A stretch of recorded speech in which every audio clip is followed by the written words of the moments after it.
So Merab Dvalishvili just 50-45 Petr Yan, dude. In one of honestly, like you said it best, one of the most impressive performances we've ever seen anyone put up against Yan. Like I don't think we've ever seen him that tired or hurt in a fight. Even in the Yeah. Sean O'Malley fight and the Aljamain Sterling fight, where people are like, "Have we still ever really seen him lose?" Um, pretty clear, pretty dominant win. Like some of the rounds were close. I would say like 3 out of those 5 rounds were close, but still, like a 50-45 is not a robbery by any means, or not a No, there's no way it's ill-fitting wrong. scorecard by any means. So, A, how good do you think Marab really can be? And B, what do you want to see in his next few fights? And by extension, what do you really want to see the title picture to look like at Bantamweight? We can just start off by saying that Marab did say he wanted to just fight generic contenders at Bantamweight, which I think is a horrible decision considering how full of killers that division is. But what do you Yeah. want to see him do? Well, first things first. I think it's gonna work out because I think so. Aljo's fighting Cejudo next. I think Cejudo will beat Aljo, and then Dvalishvili Merab can fight Cejudo. Okay, Right, so that just works out. He gets a title so shot two without two having to fight questions on Aljo. that. If Aljo loses, like no immediate rematch, right? Do you think he's gonna go to featherweight, or do you think he's gonna hang around and be kind of like a peer with Marab within the division? Because we've never really If seen Aljo that before, loses, right? Yeah, if he loses. I think he'll stick around, dude. I mean, he cuts a lot of weight. It's really, to be honest, I think a lot of moving up for some fighters just has to do with how brutal their weight cut is.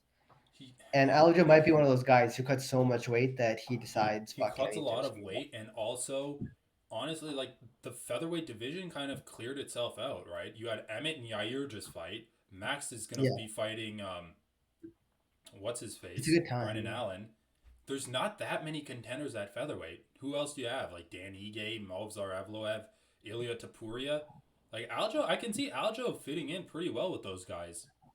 It's a good time, and also a lot of the top contenders have taken a lot of damage. Like Josh Emmett's taken a lot of damage. Right. Yair Rodriguez has taken some good shots. Like Like I it's a good I time to move up. I wouldn't be surprised Brian seeing Ortega got Aljo. injured and taken a lot of damage against Volkanovski.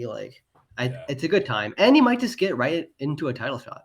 Right. Like I wouldn't be surprised to see Aljo moving up regardless of win or loss. Do Right? you think Marab is good enough to beat Cejudo?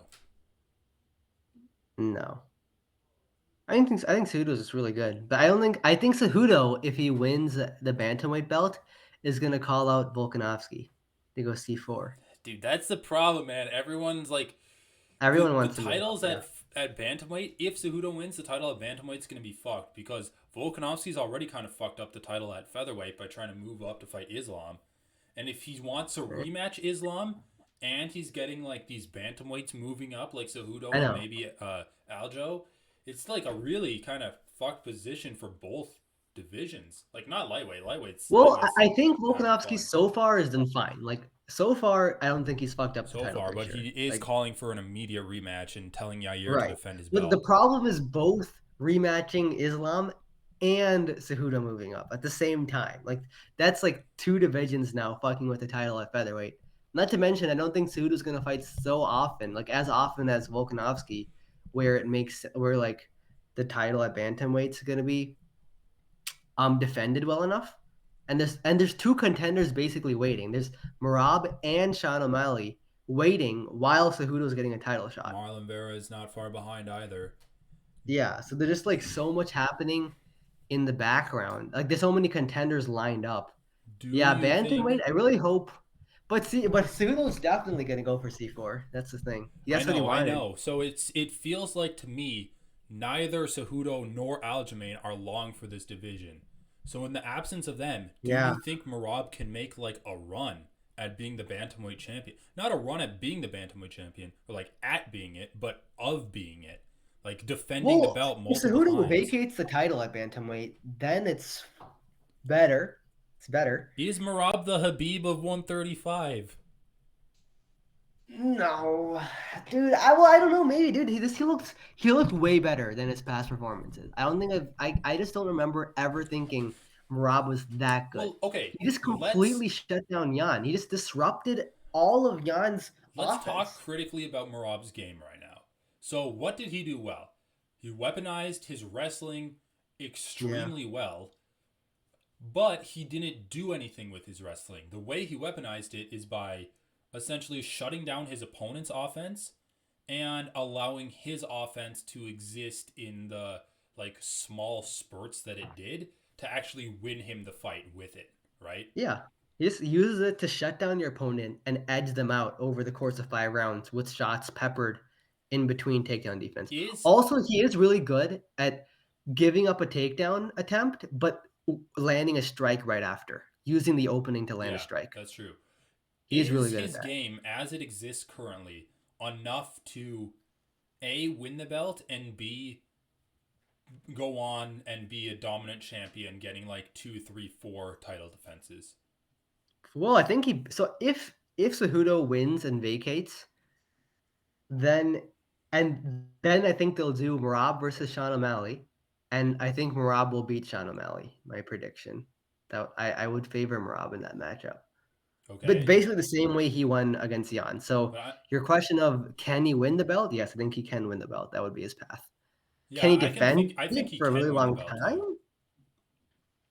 Can he defend it for a long time? That's a harder I question. just don't see him. I Uh, don't see that style being effective against all of the different styles we're seeing at bantamweight, unless no, he's especially with actually all the good able. grapplers coming up. Right, unless he's actually able to add offense through just his wrestling. Because right now his wrestling has no offense capabilities at all. It just allows the Yeah, small amount of offense he has on the feet to win him the fight. If he adds like right. serious fight ending ground and pound and submission attempts, and not only that, but like makes his grappling better. He doesn't actually Right, but grapple he to hasn't even dominant finished positions. takedowns. Like, I don't even see how he would add ground and pound and submissions to his game when his takedowns aren't even being finished. Yeah, exactly. Exactly. I just don't. I cannot. I don't see that style lasting him because, like, we can compare him to Habib, but Habib actually got takedowns on people, had stellar Yeah, ground and pound, like fight ending ground and pound, and had a submission game to back it up. exactly. You Yeah, I mean, add Merab is a bit different. you Merab is a add like different the different awkward offensive style. striking and the willingness to go for takedowns on the feet. And that's what Marab has his game plan of. He just doesn't have that next step that would allow him to be like a world beater, in my opinion. I agree. I mean, I think he might do well though against the top contenders right now. Corey Sandhagen, Yeah. maybe even Marlon Vera. But the problem is the Over 8 contenders minutes. rising are Done. really You're good. done.